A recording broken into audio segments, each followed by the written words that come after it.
Grabe mga ka-dreamers, nagkakabit na nga pala sila rito ng mga haligi na magiging pundasyon ng ating dream house. Mabigat nga rin itong haligi kaya naman nagtutulong-tulong sila rito sa pagkakabit. Bali ito nga pala yung araw na mayroon tayong maraming tao. Kasi kung akin nga mga ka-dreamers matatandaan ay parang 10 sila ngayong araw. Kailangan na kasing makabitan ng haligi ito mga pundasyon para bukas ay makapagbuhos na sila. O diba sobrang bilis lamang kasi last week wala pa silang nasisimulan dito sa ating ipinagagawa na dream house pero ngayon ito na nagkakabit na sila ng pundasyon. Batay nga sa aking observation mga ka-dreamers, yung paggagawa nga nila nitong parang haligi na ito ay napakatagal. Sinusuri kasi ninaporman talaga ng mabuti para masigurado talaga na ito ay napakatibay. Kailangan kasi mga ka-dreamers magkaroon ng katiyakan sa katibayan nga ng mga ito kasi ito nga yung magsisilbing pundasyon ng ating dream house. Tsaka ito namang lalim ng ating pundasyon ay nakabatay naman sa soil test. Kung mapapansin nyo nga huriyan ay halos 10 tao talaga ang lalim na rin. Tapos napakalawak din ho niyan kaya naman sa paglilinis pa lang ng butas mga ka-dreamers ay natagalan na nga siguro sila. Nga kung hindi ako nagrenta ng bako ay baka sa pagbubutas pa lamang ay inabot na sila rito ng 2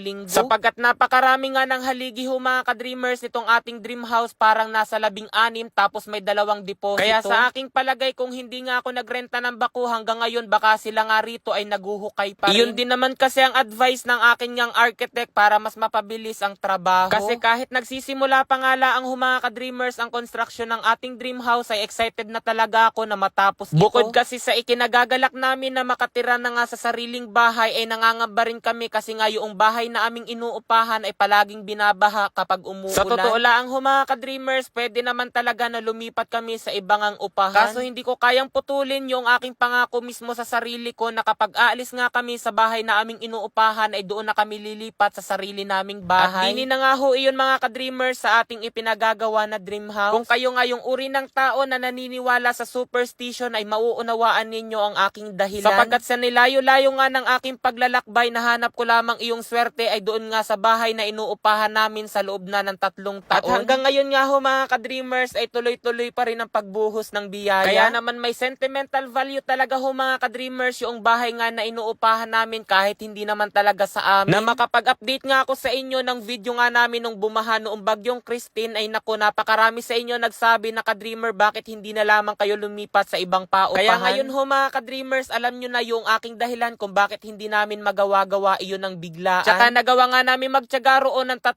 taon ngayon pa kayang 1 taon na lamang ang aming hihintayin at lilipat na sa sariling bahay. Kaya naman palaging sinasabi ko kay mama kapag masama ang panahon ay kaunting tyaga na lang at magkakaroon ka na ng sarili mong bahay. Yung pangarap mo na bahay na hindi mo natupad noon pero ako ngayon ay narito para tuparin para sa inyo. Kaya thank you ho mga ka-dreamers sa patuloy ninyong panunood nga sa aking video kasi natutulungan ninyo akong tuparin ang pangarap ko, hindi lamang pangarap ko kundi pangarap para sa aking pamilya. Lalo na kay mama na hindi naranasan ang ganitong klase ng pamumuhay noon. Kaya hanggat kaya kong iparanas ho mga ka-dreamers, gagawin ko iyon. Bali ito na nga pala na ikabit na nila ang 16 na pundasyon ng ating dream house. Dini na lamang muna mga ka-dreamers, bye-bye.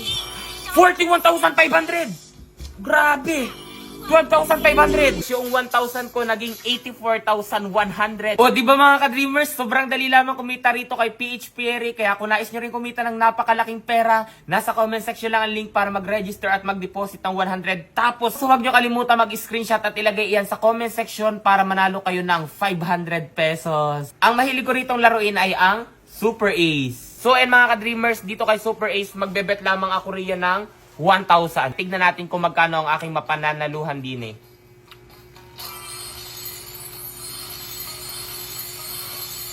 $1,000?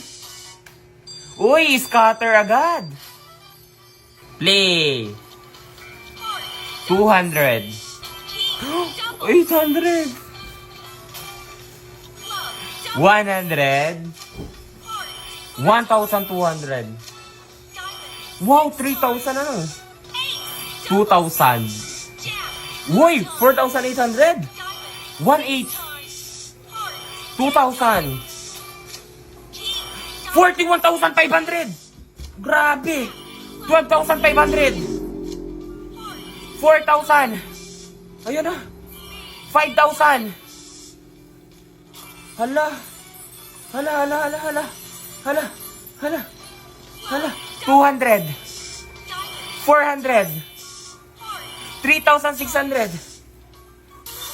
So, tingnan nyo mga ka-dreamers, yung 1,000 ko naging 84,100. Di ba? Napakalaki. Kaya kung nais nyo rin manalo, nasa comment section lang ang link para mag-register. Huwag kalimutan mag-deposit at ilagay ang screenshot sa comment section at may pag-asa kayong manalo ng 500 pesos.